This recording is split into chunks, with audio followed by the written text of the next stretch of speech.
આદુનું પાણી પીવાથી શરીરમાં બળતરા થતી નથી.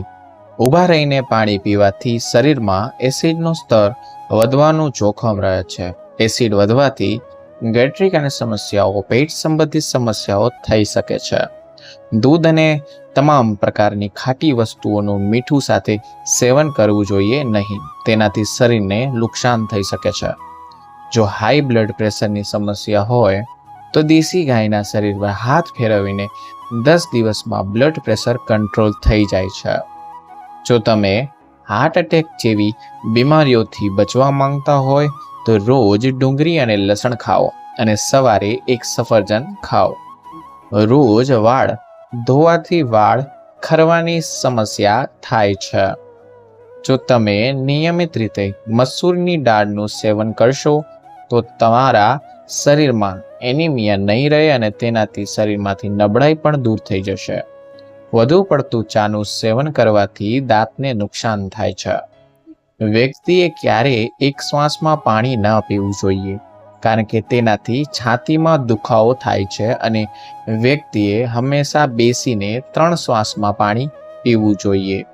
ઊંઘતા પહેલા વરિયાળીનું સેવન કરવાથી આંખોની રોશની સુધરે છે. વ્યક્તિએ વધુ પડતી કેલેરી લેવાનું ટાળવું જોશે. ઠંડા પીણાને બદલે લીંબુ શરબત અથવા લીંબુ પાણી અને મીઠાઈઓ માટે સફેદ ખાંડને બદલે ગોળ અથવા મધનો ઉપયોગ કરવો જોઈએ. રોજ 1 ચમચી કારેલાનો રસ પીવાથી ડાયાબિટીસથી બચી શકાય છે. કાસકા પર લીંબુનું પાણી લગાવીને વાળમાં ઘસવાથી વાળ ચમકદાર અને મુલાયમ બને છે. પતરી હોય તો હળદર અને જૂના ગોળને છાશમાં ભેળવીને પીવાથી પતરીને મૂળમાંથી દૂર કરવામાં મદદ મળે છે. આમળાના તેલથી નખની માલિશ કરવાથી આંખોની રોશની સુધરે છે. વાળ બાંધીને રાખવાથી મનને શક્તિ મળે છે અને વાળ ખરતા ઓછા થાય છે. લાંબા સમય સુધી સતત ટીવી જોવાથી પેટના હાડકાં અને ગળાને લગતી સમસ્યાઓ થઈ શકે છે. બટાકાને બાફીને અને પછી તેને લાંબા સમય સુધી રેફ્રિજરેટરમાં રાખીને ક્યારેય ઉપયોગ ન કરવો જોઈએ, કારણ કે આનાથી બટાકામાં રહેલા પોષક તત્વો ઝેરી પદાર્થમાં બદલાય અથવા ફેરાઈ જાય છે. સવારે ખાલી પેટ પપૈયાનું સેવન કરવું ખૂબ ફાયદાકારક છે. એક ચમચી જીરુંને આખી રાત પાણીમાં પલાળી રાખો અને સવારે ઉઠ્યા પછી આ પાણી પીવું. તે કબજિયાતમાં રાહત આપે છે અને પેટ પણ હંમેશા માટે સાફ રહે છે. તમારા રોજિંદા આહારમાં દહીંનું સેવન કરો. આ યુરિન ઇન્ફેક્શનની સમસ્યાથી બચાવશે. જો તમે તમારું વજન વધારવા માંગતા હોય તો બટાકાને બાફીને ખાઓ. જો લીંબુ પાણી પીતી વખતે તમારા મોંમાં લીંબુના દાણા આવી જાય તો તમારે તેને ચાવીને ખાવું જોઈએ. તેનાથી ઘણી બીમારીઓ દૂર થાય છે. લસણને ફોલીને તેની કણીઓ દરવાજા અને બારીઓ પાસે રાખો, જેથી ગરોળી અને નાના જીવજંતુ ના આવે. સવારે પલાળેલા ચણા ખાવાથી વજન ઝડપથી વધે છે. સાથે જ માંસપેશીઓ પણ મજબૂત થાય છે. માથાના દુખાવામાં દ્રાક્ષના રસનો ઉપયોગ વધુને વધુ કરો. દુખાવો ઓછો થશે. સાંધામાં દુખાવો થતો હોય તો કાચું આદુ દૂધમાં ઉકાળીને પીવાથી સાંધાના દુખાવામાં આરામ મળે છે. જામફળના સેવનથી સુસ્તી અને હતાશા ઓછી થાય છે. કરચલીઓની સમસ્યા દૂર કરવા માટે નાળિયેર તેલ અને મધ મિક્સ કરીને ચહેરા પર લગાવો અને 15 થી 20 મિનિટ માટે રાખવા દો. પછી તમારા ચહેરાને હૂંફાળા પાણીમાં ધોઈ લો. જે વધારે પડતું ચાલે છે તેનું હૃદય બીમારી થતી નથી અથવા બીમારીથી બચેલું રહે છે. રાત્રે અંધારામાં સૂવાથી ડિપ્રેશનનો ખતરો ઓછો રહે છે. જો તમને પેટમાં દુખાવો થતો હોય તો જીરાને થોડુંક પીસીને મધ સાથે ચાટી લો. તેનાથી પેટના દુખાવામાં ઘણી રાહત મળશે. જો પેશાબમાં પીડાશ હોય તો તમે આંતરિક રીતે સ્વસ્થ નથી. રાત્રે વઘેલી અથવા વઘારેલી રોટલીમાં વધુ ફાઈબર હોય છે, અથવા વાસી રોટલીમાં. સારા દૂધ સાથે વાસી રોટલી ખાવાથી અપચો, ગેસ, એસિડિટી અને પેટના ઘણા રોગોમાં રાહત મળે છે. રોજ સવારે લીલા ઘાસ પર ખુલ્લા પગે ચાલવાથી આંખોની રોશની અને શરીર મજબૂત રહે છે.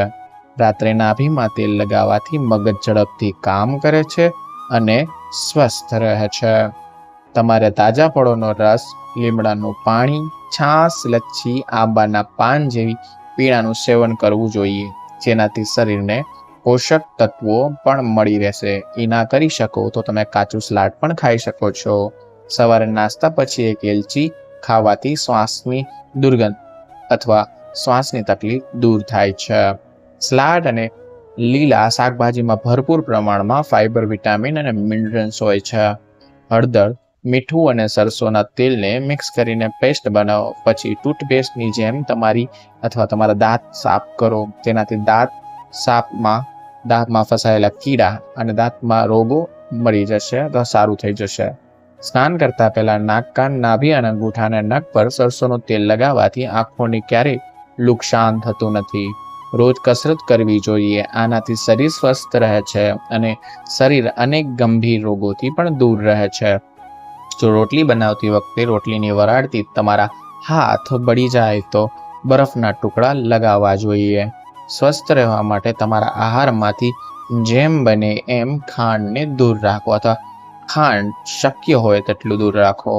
થાઇરોઇડની સમસ્યા હોય તો કાળા મરી સાથે સૂકું આદું નાખીને ચા પીવી જોઈએ. આ રોજ પીવાથી થાઇરોઇડની સમસ્યા દૂર થાય છે. ઊભા રહીને પાણી પીવાથી સાંધાની પ્રવાહી એકઠું થઈ જાય છે અને સાંધાને નુકસાન પહોંચાડે છે અને તમારા સાંધા જલ્દી બગડે છે.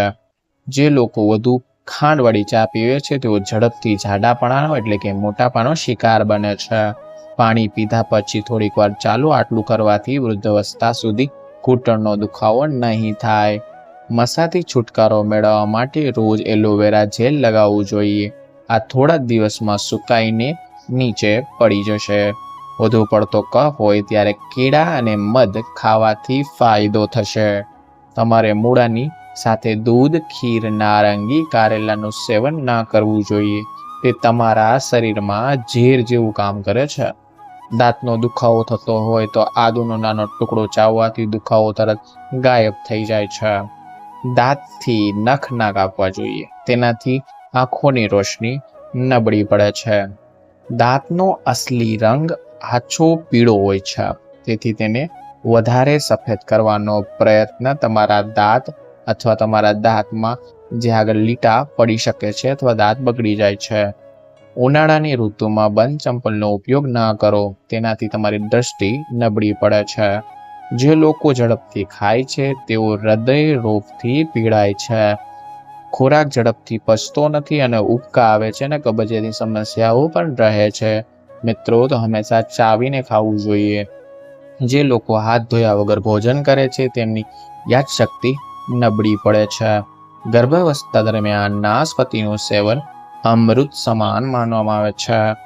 મધમાં હાજર આયરનની માત્રા એનિમિયાનું જોખમ ઘટાડે છે.